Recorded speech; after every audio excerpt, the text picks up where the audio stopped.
la différence entre ce que je dis et ce que je fais. L'influence de ce que je dis et ce que je fais sur la qualité de mes relations. Salut et bienvenue à tous. Je suis Mère Fongayeb, je suis coach de l'âme et formatrice d'adultes. J'ai du plaisir à accompagner les individus et les groupes à l'accueil et à la réalisation de soi. Comme je l'ai annoncé, nous allons parler de la différence entre ce que je dis et ce que je fais. Prenons les 3 cas suivants. Une personne qui va voir sa voisine et lui dit « Hey, salut voisine, s'il te plaît, est-ce que tu pourrais me prêter ton balai pour que je te ramène cet après-midi ?»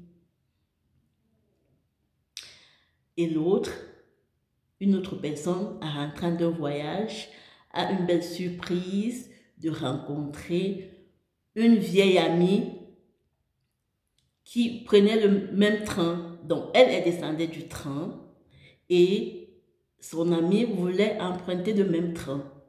Vu qu'ils n'avaient pas beaucoup de temps pour échanger, ils se sont dit « Ah, on se change de numéro et puis je t'appelle demain. » Et l'autre, c'est un jeune enfant qui va voir sa tante et lui dit « S'il te plaît, tantine, pourrais-tu m'aider en maths? J'ai une évaluation et j'aimerais avoir une bonne note. » Et sa tante lui dit « Ah, mais avec plaisir, ne t'en fais pas. Je viens chez vous demain pour t'aider. » Ce qui se passe est que celui qui émet le message, il a émis un message qui est passé, probablement. Et celui qui a reçu le message n'a pas que juste reçu un message. Il a enregistré et il peut même se rappeler des détails. L'histoire, c'est que le récepteur, il est resté dans l'attente. Dans l'attente que son message se réalise, que l'objet de son message se réalise. Celui qui est parti, la voisine attend l'après-midi qu'on vienne lui remettre son balai. Et l'ami attend que son autre ami l'appelle. Et l'enfant attend que sa tata vienne lui montrer les mathématiques. Celui qui reçoit le message, il reste dans l'attente. Et lorsque le motif, la raison pour laquelle il attend ne se réalise pas, cela génère en lui des frustrations plus ou moins grandes. Et plus les frustrations s'énervent, cela peut arriver par la colère. Et après, s'installe la méfiance. Vous voyez jusqu'où tout ça nous amène? À la méfiance. Mais la question que moi j'ai à poser est que, est-ce que ça vaut la peine de se mettre dans une situation de méfiance, voire de colère, tout simplement parce que l'autre n'a pas respecté ses engagements? Est-ce que ça vaut la peine de se mettre dans une situation de souffrance tout simplement parce que l'autre n'a pas respecté ses engagements? Le fait est que, en se mettant dans cette situation, c'est nous qui sommes en train de souffrir. C'est nous qui sommes dans le mal-être. Est-ce que c'est vraiment ce que nous voulons? Surtout qu'on ne sait pas ce qui s'est passé. Peut-être, pour le cas de l'amie, elle n'avait pas bien recopié le numéro. Et du coup, elle n'arrive pas à joindre son ami. Il y a plusieurs raisons. On ne sait pas ce qui s'est passé pour que l'autre ne puisse pas respecter ses engagements. Et tant qu'on ne sait pas, on ne peut pas, ce n'est pas légitime de se mettre dans une situation de méfiance. On ne sait pas. On peut prendre sa décision, peut-être après, quand on saura. Mais en attendant, est-ce que c'est utile d'installer en nous de la frustration ou de la colère?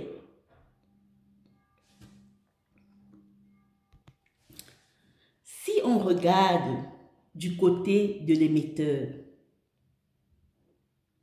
il se dit probablement, j'ai émis un message et c'est passé. Et si l'émetteur, c'est dans ses habitudes d'émettre ce type de message auquel il ne respecte pas ses engagements, il peut se dire, ah, c'est pas moi qui ai attendu, c'est l'autre. Donc, en quelque sorte, je m'en fous. Et il pense que cela n'a rien à voir avec lui, que cela n'a aucune influence sur lui. Mais il se trompe. Il se trompe vraiment parce que celui qui prend l'habitude d'émettre des messages auxquels il ne respecte pas ses engagements ne fait pas du mal à l'autre. Il fait du mal à lui-même. La petite histoire, c'est qu'il ne sait pas.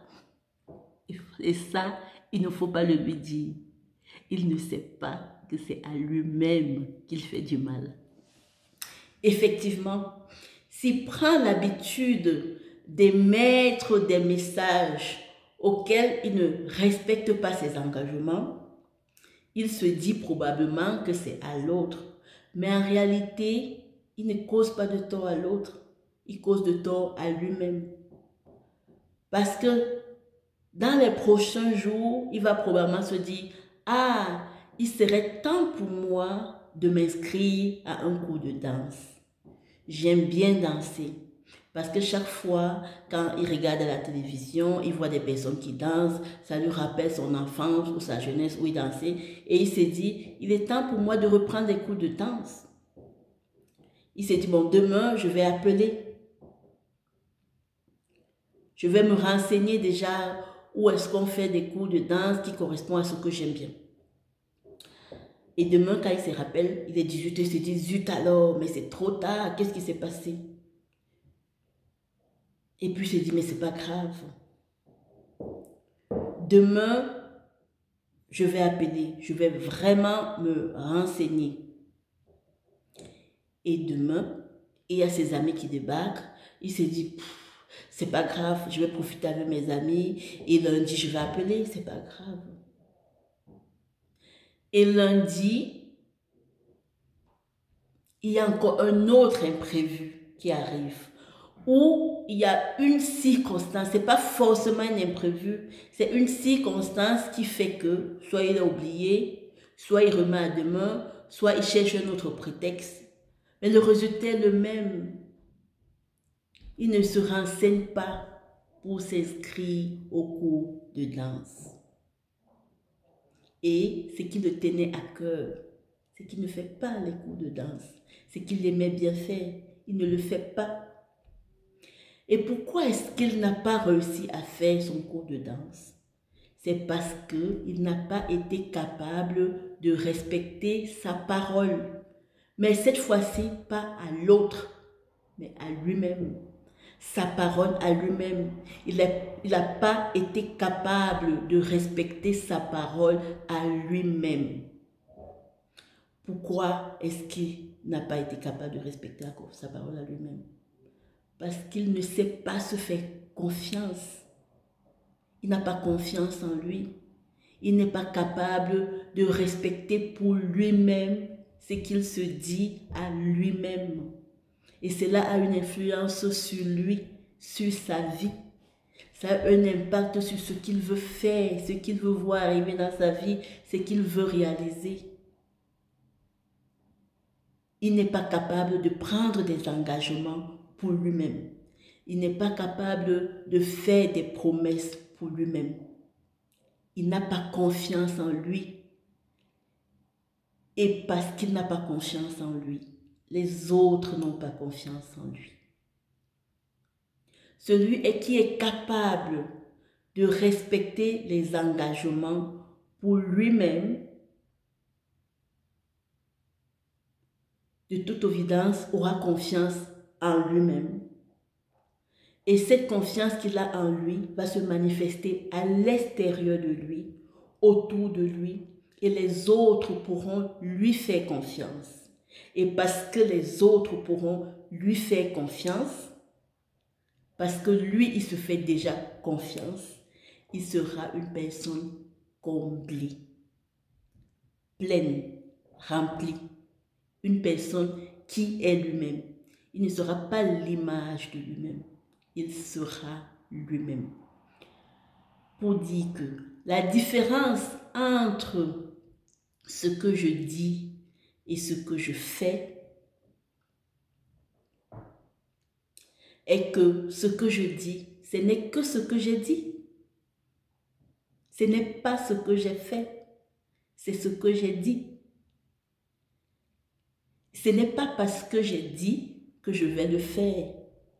C'est juste parce que j'ai dit, j'ai juste dit. Celui qui dit, ça ne veut pas dire qu'il va le faire, mais ça veut dire qu'il l'a dit, mais ça ne veut pas dire qu'il va le faire. Ça ne sert à rien de s'énerver parce que quelqu'un a dit et il n'a pas fait. Parce que ce qu'il a dit, il n'a que dit. Et on saura vraiment qui il est quand il le fera. Alors on saura que ce qu'il dit, c'est ce qu'il fait.